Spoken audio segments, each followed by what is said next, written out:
आइए सुनते हैं स्कंद पुराण से प्रदोष व्रत की महिमा। श्री सूत जी कहते हैं कि त्रयोदशी तिथि में सायंकाल प्रदोष कहा गया है। प्रदोष के समय महादेव जी कैलाश पर्वत की रजत भवन में नृत्य करते हैं और देवता उनके गुणों का स्तवन करते हैं। अतः धर्म, अर्थ, काम और मोक्ष की इच्छा रखने वाले पुरुषों को प्रदोष में नियम पूर्वक भगवान शिव की पूजा, होम, कथा और गुणगान करने चाहिए। दरिद्रता के तिमिर से अंधे और भव सागर में डूबे हुए संसार भय से भीरू मनुष्यों के लिए यह प्रदोष व्रत पार लगाने वाली नौका है। भगवान शिव की पूजा करने से मनुष्य दरिद्रता, मृत्यु, दुख और पर्वत के समान भारी ऋण भार को शीघ्र ही दूर करके संपत्तियों से पूजित होता है। विदर्भ देश में सत्यरथ नाम से प्रसिद्ध एक राजा थे जो सब धर्मों में तत्पर, धीर, सुशील और सत्य प्रतिज्ञ थे। धर्म पूर्वक पृथ्वी का पालन करते हुए उनका बहुत सा समय सुख पूर्वक बीत गया। तदनंतर शाल्व देश के राजाओं ने विदर्भ नगर पर आक्रमण करके उसे चारों ओर से घेर लिया। अपनी पुरी को शत्रुओं से घिरी हुई देख विदर्भराज विशाल सेना साथ लेकर युद्ध के लिए आए। बलोन्मत्त शाल्व देशीय क्षत्रियों के साथ राजा का अत्यंत भयंकर युद्ध हुआ। शाल्वों की बहुत बड़ी सेना मारी गई, परंतु अंत में विदर्भराज भी उनके हाथ से मारे गए। मंत्रियों सहित उस महारथी वीर राजा के मारे जाने पर मरने से बचे हुए सैनिक भाग खड़े हुए। उस समय विदर्भराज सत्यरथ की एक पतिव्रता स्त्री अत्यंत शोकग्रस्त हो रात के समय राजभवन से निकलकर पश्चिम दिशा की ओर चली गई। वह गर्भवती थी।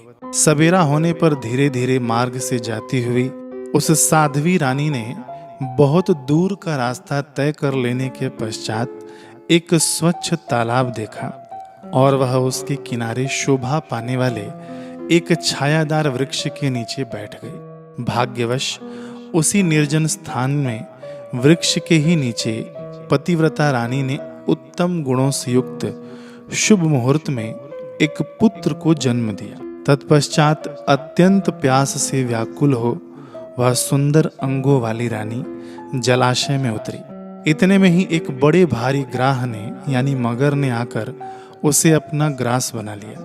वह बालक पैदा होते ही माता पिता से हीन हो गया और भूख प्यास से पीड़ित हो उस सरोवर के किनारे जोर जोर से रोने लगा।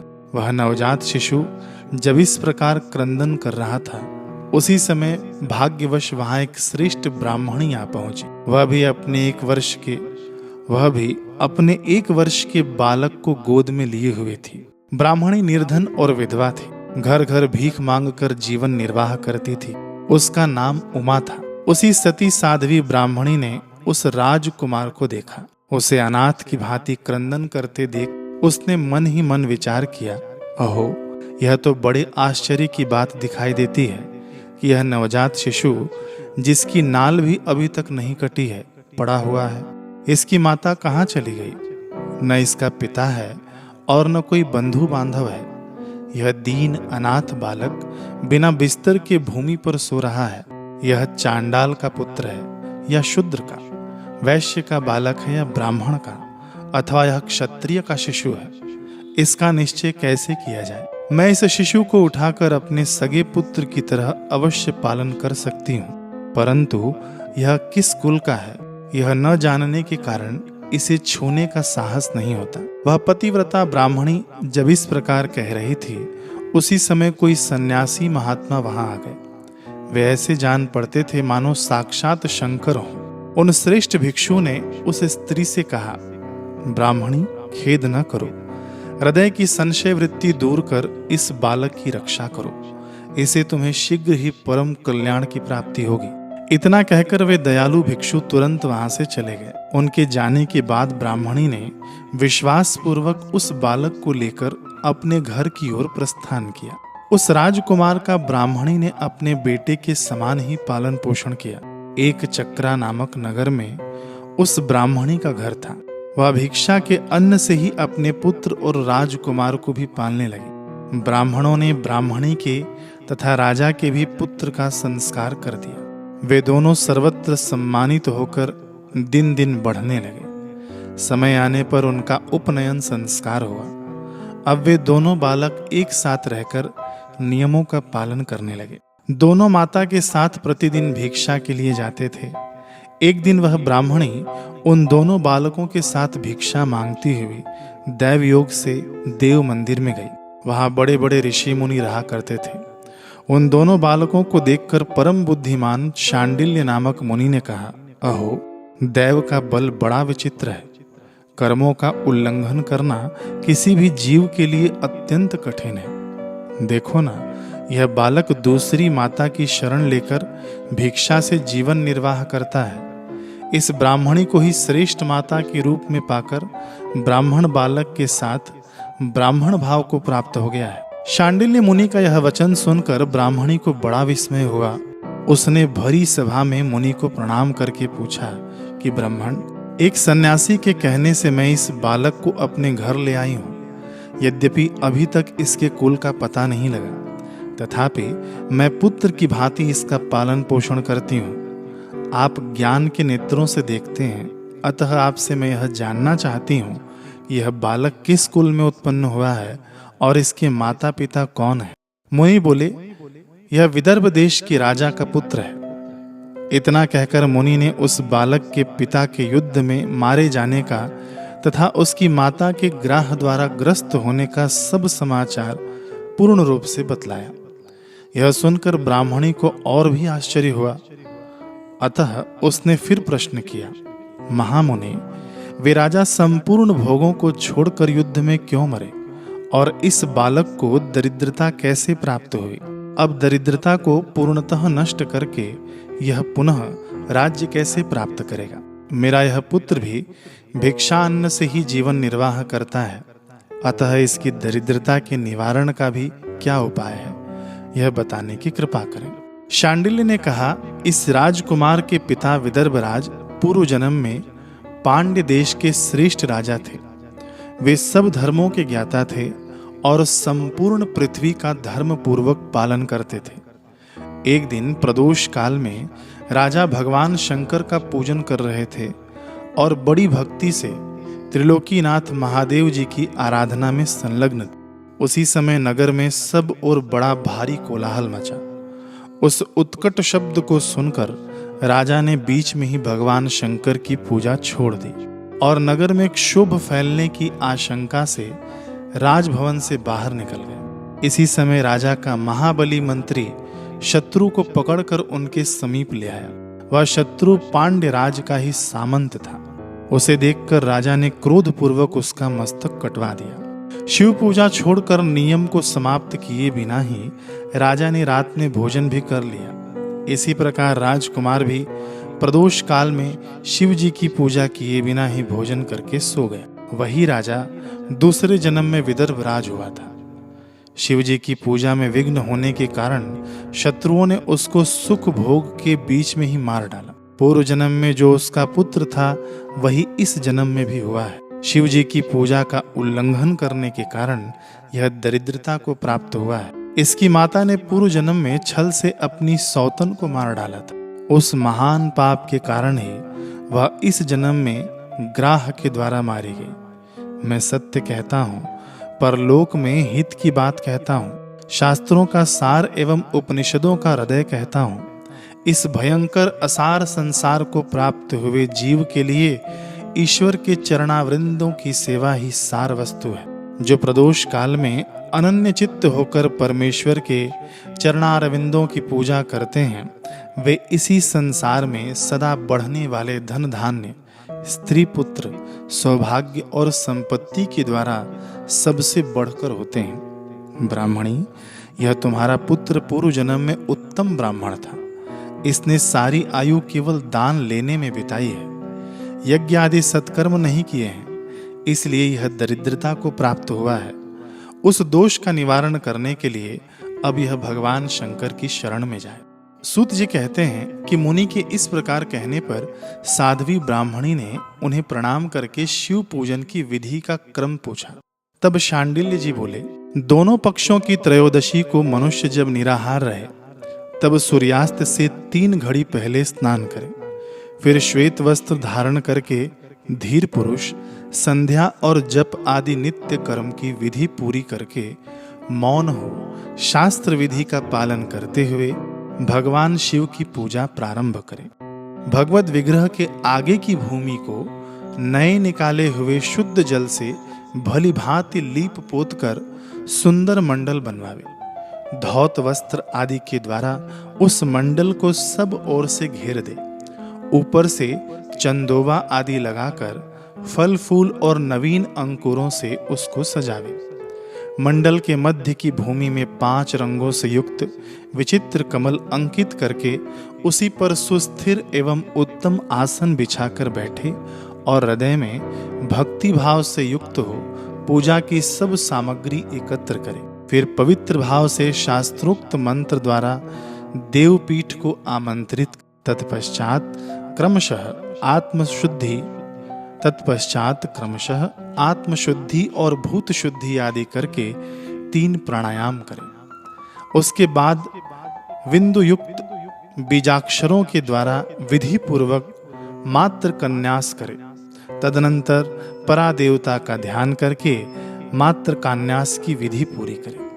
फिर परम शिव का ध्यान करके पीठ के वाम भाग में गुरु को प्रणाम करे, दक्षिण भाग में गणेश जी को मस्तक झुकावे, दोनों अंशों यानी कंधों और जांघों में धर्म आदि यानी धर्म ज्ञान वैराग्य तथा ऐश्वर्य का न्यास करे। नाभि तथा पार्श्व भागों में अधर्म यानी अधर्म अज्ञान अवैराग्य और अनैश्वर्य आदि का न्यास करे। तत्पश्चात हृदय में अनंत आदि का न्यास करके देवपीठ पर मंत्र का न्यास करे। आधार शक्ति से लेकर ज्ञानात्मातकता क्रमशः न्यास करके हृदय में एक कमल की भाली भांति भावना करे। वह कमल 9 शक्तियों से युक्त एवं परम सुंदर हो। उसी कमल की कर्णिका में कोटि कोटि चंद्रमाओं के समान प्रकाशमान उमापति भगवान शिव का ध्यान करे। भगवान के 3 नेत्र हैं। मस्तक पर चंद्रमा का मुकुट शोभा पाता है। जटाजूट कुछ कुछ पीला हो गया है। उस पर रत्न जटित किरीट सुशोभित है। उनके कंठ में नील चिन्ह है और अंग अंग से उदारकता सूचित होती है। सर्पों के हार से उनकी बड़ी शोभा हो रही है। उनके एक हाथ में वरद और दूसरे में अभय की मुद्रा है। वे फरसा धारण करते हैं। उन्होंने नागों का कंकण, केयूर, अंगद तथा मुद्रिका धारण कर रखी है। वे व्याघ्र चर्म पहने हुए रत्नमय सिंहासन पर विराजमान हैं। उनके वाम भाग में गिरिजानंदिनी उमा देवी का चिंतन करे। इस प्रकार महादेव जी तथा गिरिजा देवी का ध्यान करके क्रमशः गंध आदि से उनकी मानसिक पूजा। 5 वैदिक मंत्रों से गंध आदि द्वारा पूर्वोक्त 5 स्थानों में अथवा हृदय में पूजा करें। फिर मूल मंत्र से 3 बार हृदय में ही पुष्पांजलि दे। उसके बाद बाह्य पीठ यानी सिंहासन पर महादेव जी का पुनः पूजन प्रारंभ। पूजा के आरंभ में एकाग्र चित्त होकर संकल्प पढ़े। तदनंतर हाथ जोड़कर मन ही मन भगवान शिव का ध्यान एवं आवाहन करे कि हे भगवान शंकर, आप ऋण, पातक, दुर्भाग्य और दरिद्रता आदि की निवृत्ति के लिए तथा संपूर्ण पापों का नाश करने के लिए मुझ पर प्रसन्न होइए। मैं दुख और शोक की आग में जल रहा हूँ। संसार भय से पीड़ित हूँ। अनेक प्रकार के रागों से व्याकुल और दीन हूँ। वृषवाहन मेरी रक्षा कीजिए। देव देवेश्वर, सबको निर्भय कर देने वाले महादेव जी, आप यहाँ पधारिए और मेरी की हुई इस पूजा को पार्वती जी के साथ ग्रहण। इस प्रकार संकल्प और आवाहन करके पूजा आरंभ करनी चाहिए। तत्पश्चात मनुष्य एकाग्र चित्त हो रुद्र सूक्त का पाठ करते हुए वहां स्थापित किए हुए शंख के जल से और पंचामृत से महादेव जी का अभिषेक करके भांति भांति के मंत्रों से आसन आदि उपचारों को समर्पित करे। भावना द्वारा दिव्य वस्त्रों से विभूषित स्वर्ण सिंहासन की कल्पना करे और उसी पर भगवान को विराजमान करके 8 गुण युक्त अर्घ और पाद्य निवेदन करे। फिर शुद्ध जल से आचमन कराकर मधुपर्क दे। उसके बाद पुनः आचमन के लिए जल देकर मंत्रोच्चारण पूर्वक स्नान करावे। फिर यज्ञोपवीत वस्त्र और आभूषण अर्पण करे।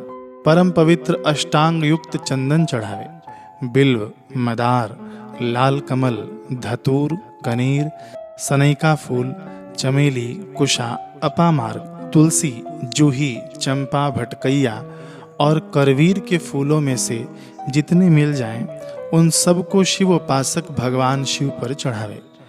इनके अतिरिक्त भी नाना प्रकार के सुगंधित पुष्प निवेदन करें। तत्पश्चात लाल चंदन से उत्पन्न धूप और निर्मल दीप समर्पित करें। उसके बाद हाथ धोकर घी, नमकीन और साग, मिठाई, पुआ, शक्कर तथा गुड़ के बने हुए पदार्थ एवं खीर का नैवेद्य भोग लगावे। मधु, दही और जल भी अर्पण करे। उस खीर का ही मंत्र द्वारा प्रज्वलित की हुई अग्नि में हवन करे। यह होम शास्त्रोक्त विधि से आचार्य के कथनानुसार संपन्न करना चाहिए। भगवान शंकर को नैवेद्य देकर मुख शुद्धि के लिए उत्तम तांबूल अर्पण करें। धूप, आरती, सुंदर छत्र, उत्तम दर्पण को वैदिक तांत्रिक मंत्रों द्वारा विधि पूर्वक समर्पित करें। यदि यह सब करने की आप में शक्ति न हो, अधिक धन का अभाव हो, तो अपने पास जितना धन हो उसी के अनुसार भगवान की पूजा करें। गौरीपति भगवान शंकर भक्ति पूर्वक भेंट किए हुए पुष्प मात्र से भी संतुष्ट हो जाते हैं। तदनंतर स्तोत्रों द्वारा स्तुति करके भगवान को साष्टांग प्रणाम करें।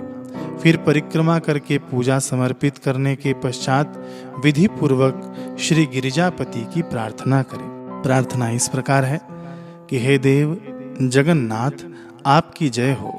सनातन शंकर, आपकी जय हो। संपूर्ण देवताओं के अधीश्वर, आपकी जय हो। सर्वदेव पूजित, आपकी जय हो। सर्वगुणातीत, आपकी जय हो। सबको वर देने वाले प्रभु, आपकी जय हो। नित्य आधार रहित अविनाशी विश्वंभर, आपकी जय हो, जय हो। संपूर्ण विश्व के लिए एकमात्र जानने योग्य महेश्वर, आपकी जय हो। नागराज वासुकी को आभूषण के रूप में धारण करने वाले प्रभु, आपकी जय हो। गौरीपते, आपकी जय हो। चंद्रार्ध शेखर शंभो, आपकी जय हो। कोटि सूर्यों के समान तेजस्वी शिव, आपकी जय हो। अनंत गुणों के आश्रय, आपकी जय हो। भयंकर नेत्रों वाले रुद्र, आपकी जय हो। अचिंत्य निरंजन, आपकी जय हो। नाथ दया सिंधु, आपकी जय हो। भक्तों की पीड़ा का नाश करने वाले प्रभु, आपकी जय हो। दुस्तर संसार सागर से पार उतारने वाले परमेश्वर, आपकी जय हो। महादेव, मैं संसार के दुखों से पीड़ित एवं खिन्न हूँ, मुझ पर प्रसन्न होइए। परमेश्वर, समस्त पापों के भय का अपहरण करके मेरी रक्षा कीजिए। मैं महान दारिद्र्य के समुद्र में डूबा हुआ हूँ। बड़े बड़े पापों ने मुझे आक्रांत कर लिया है। मैं महान शोक से नष्ट और बड़े बड़े रोगों से व्याकुल हूँ। सब ओर से ऋण के भार से लदा हुआ हूँ। पाप कर्मों की आग में जल रहा हूँ और ग्रहों से पीड़ित हो रहा हूँ। शंकर, मुझ पर प्रसन्न होइए। निर्धन मनुष्य इस प्रकार पूजन के अंत में भगवान गिरिजापति की प्रार्थना करे। धनाढ्य अथवा राजा को इस प्रकार भगवान शंकर की प्रार्थना करनी चाहिए कि हे शंकर, आपके प्रसाद से मेरे सदा आनंद रहे। मेरे राज्य में लुटेरे न रहें। सब लोग निरापद होकर रहें। पृथ्वी पर अकाल, महामारी आदि के संताप शांत हो जाएं। सबकी खेती धन धान्य से समृद्ध हो। संपूर्ण दिशाओं में सुख का साम्राज्य छा जाए। इस प्रकार प्रदोष के दिन गिरिजापति भगवान शंकर की आराधना करे। ब्राह्मणों को भोजन करावे और उन्हें दक्षिणा देकर संतुष्ट करे। इस प्रकार मैंने सब पापों का नाश, सब प्रकार की दरिद्रता का निवारण तथा समस्त मनोवांछित वस्तुओं का दान करने वाली शिव पूजा का वर्णन किया। यह शिव की पूजा शिव जी के द्रव्य का हरण करने के पापों को छोड़कर शेष सभी महापातकों यानी महापापों और उपपातकों यानी छोटे मोटे सभी पाप महान समुदाय का नाश कर देती है, यानी छोटे मोटे सभी पापों के महान समुदाय का नाश कर देती है। यदि ये दोनों बालक इसी प्रकार भगवान शंकर का पूजन प्रत्येक प्रदोष के दिन करते रहें तो वर्ष भर के भीतर ही इन्हें उत्तम सिद्धि की प्राप्ति होगी। शांडिल्य मुनि का यह वचन सुनकर उस ब्राह्मणी ने दोनों बालकों के साथ मुनि के चरणों में प्रणाम किया और इस प्रकार कहा कि भगवान, आज मैं आपके दर्शन मात्र से कृतार्थ हो गई। ये दोनों बालक आज से आपकी शरण में हैं। ब्राह्मण, यह मेरा पुत्र है और इसका नाम शुचिव्रत है, और यह राजकुमार है जिसका नाम मैंने धर्मगुप्त रख दिया है। ये दोनों बालक और मैं सभी आपके चरणों के दास हैं। इस घोर दारिद्र्य सागर में गिरे हुए हम सबका आप उद्धार कीजिए। इस प्रकार शरण में आई हुई ब्राह्मणी को अमृत के समान मधुर वचनों द्वारा आश्वासन देकर मुनि ने उसके दोनों बालकों को भगवान शंकर के आराधना की मंत्र विद्या का उपदेश दिया। तत्पश्चात दोनों बालक और ब्राह्मणी मुनि की आज्ञा ले वहां से चले गए। मुनिवर के उपदेशानुसार दोनों बालक प्रत्येक प्रदोष व्रत के दिन पार्वती वल्लभ शिव की आराधना करने लगे। इस प्रकार शिव पूजा करते हुए द्विज कुमार और राजकुमार के 4 महीने सुखपूर्वक बीत गए। एक दिन द्विज कुमार राजकुमार को साथ लिए बिना ही नदी के तट पर स्नान करने के लिए गया और वहां मौज से देर तक इधर उधर घूमता रहा। वहां झरने के जल के आघात से खाई की भूमि कट जाने से उसमें गड्ढा हुआ एक बड़ा भारी खजाने का कलश चमक रहा था, जिस पर ब्राह्मण कुमार की दृष्टि पड़ी। उसे देखकर वह सहसा हर्ष और कौतूहल में भरकर उसके समीप गया और उसे देवता के प्रसाद से प्राप्त हुआ मानकर सिर पर लेकर घर को चल दिया तथा घर के भीतर उस घड़े को रखकर माता से कहा कि माँ, यह भगवान शंकर का प्रसाद तो देखो।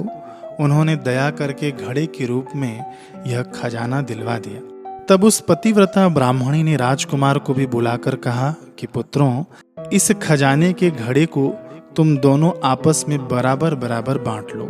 माता की बात को सुनकर ब्राह्मण के पुत्र को प्रसन्नता हुई, किंतु राजपुत्र ने उससे कहा, माँ, यह तुम्हारे ही पुत्र के पुण्य से प्राप्त हुआ है, अतः मैं इस खजाने को बांट कर लेना नहीं चाहता हूँ। अपने पुण्य से प्राप्त हुए खजाने का ये स्वयं ही उपभोग करें, वे ही भगवान शंकर मुझ पर भी कृपा करेंगे। इस प्रकार प्रसन्नता पूर्वक भगवान शंकर की पूजा करते हुए उन दोनों कुमारों का उसी घर में 1 वर्ष व्यतीत हो गया।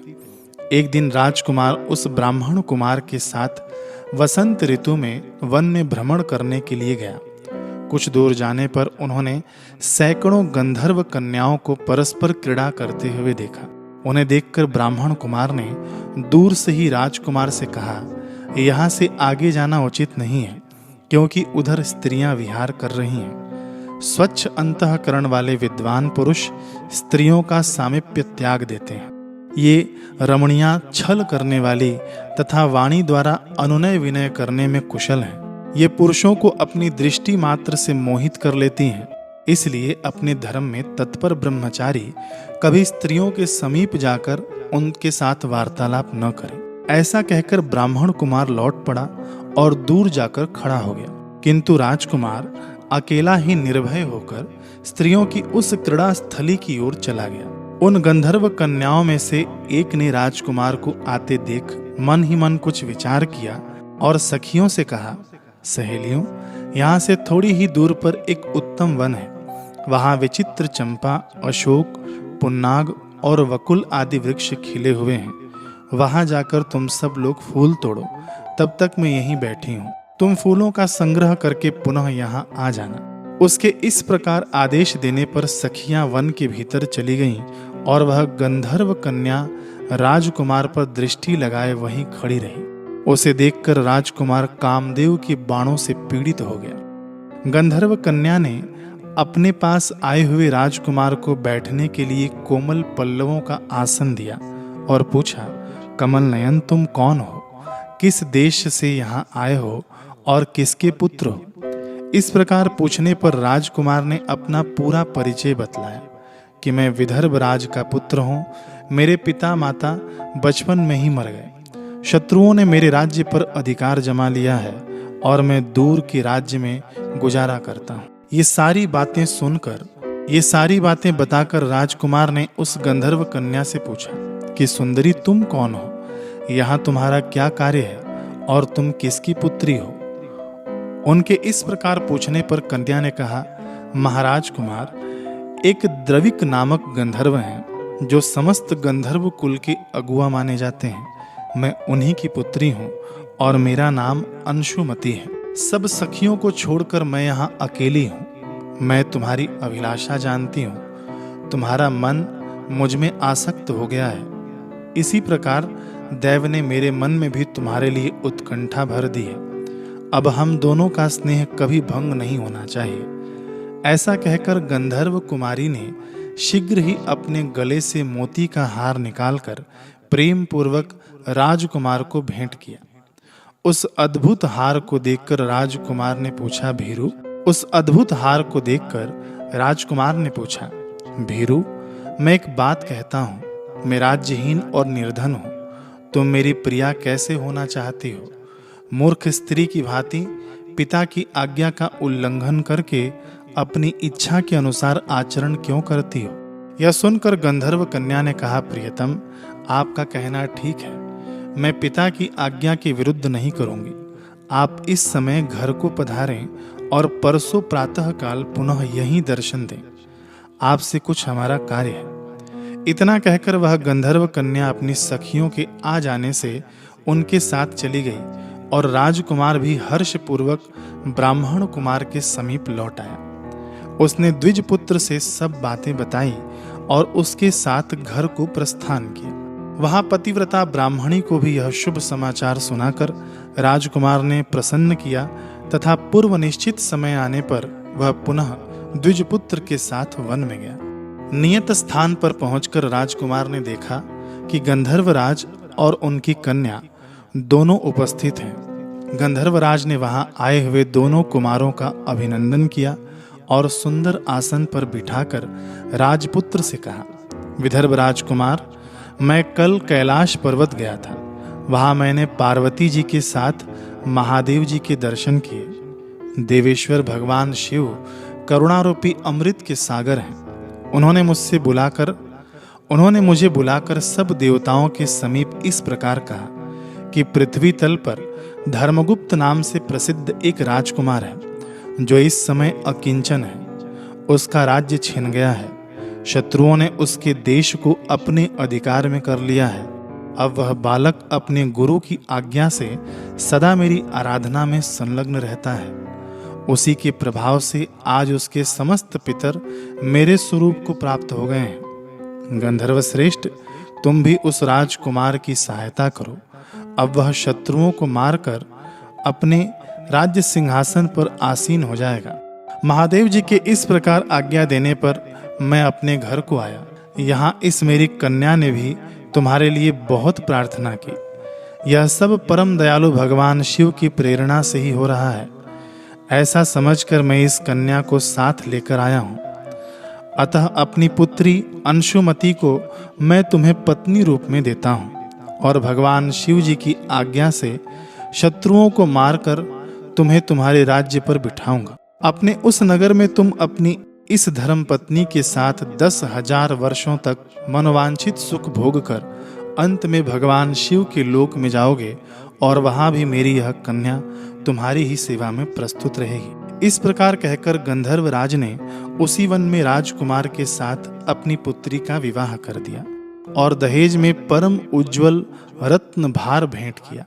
चंद्रमा के समान चमकीली चूड़ामणि तथा दमकते हुए मोतियों के मनोहर हार दिए। दिव्य आभूषण, वस्त्र, स्वर्ण के बने हुए बहुत से सामान, 10,000 हाथी, 1,00,000 नीले घोड़े और हजारों सोने के बड़े बड़े रथ प्रदान किए। अंत में एक दिव्य रथ, इंद्र के धनुष के समान विशाल धनुष, सहस्त्रों अस्त्र शस्त्र, अक्षय बाणों से भरे हुए 2 तरकश, अभेद्य स्वर्णमय कवच तथा शत्रुओं का संहार करने वाली शक्ति समर्पित। अपनी पुत्री की सेवा के लिए गंधर्वराज ने प्रसन्नचित्त होकर 5,000 दासियां दी। इतना ही नहीं, राजकुमार की सहायता के लिए उन्होंने अत्यंत उग्र गंधर्वों की चतुरंगिणी सेना भी भेंट की। इस प्रकार परम उत्तम संपत्ति को पाकर राजकुमार अपनी मनोवांछित पत्नी के साथ बहुत प्रसन्न हुए। पुत्री का विवाह कराकर गंधर्वराज स्वर्गलोक में चले गए। धर्मगुप्त विवाह के अनंतर गंधर्वों की सेना के साथ अपने नगर को गए। वहां उन्होंने शत्रु सेना का संहार करके राजधानी में प्रवेश किया। तत्पश्चात श्रेष्ठ ब्राह्मणों और मंत्रियों ने मिलकर राजकुमार का अभिषेक किया और वे रत्नमय सिंहासन पर आरूढ़ होकर अकंटक राज्य का उपभोग करने लगे। जिस ब्राह्मण पत्नी ने उनका अपने पुत्र की भांति पालन किया था, वही उनकी माता हुई। वह द्विज कुमार भी भाई हुआ तथा गंधर्व राजपुत्री अंशुमती महारानी के पद पर प्रतिष्ठित हुई। भगवान शंकर की आराधना करके धर्मगुप्त विदर्भ देश के राजा हो गए। इसी प्रकार दूसरे लोग भी प्रदोष व्रत के दिन गिरिजापति की आराधना करके मनोवांछित कामनाओं को प्राप्त कर लेते हैं और देहावसान होने पर परम गति को प्राप्त होते हैं। सूत जी आगे कहते हैं, जो प्रदोष व्रत के परम अद्भुत पुण्य में महात्म्य को उस व्रत के दिन शिव पूजन के पश्चात एकाग्र चित्त होकर सुनता अथवा पढ़ता है, उसे 100 जन्मों तक कभी दरिद्रता नहीं होती और अंत में वह ज्ञान के ऐश्वर्य से युक्त हो भगवान शंकर के परम धाम को प्राप्त होता है। ऐसे ही शास्त्रीय प्रसंगों को और तिथि त्योहार की जानकारी के लिए हमसे जुड़े रहिए। हरे कृष्ण।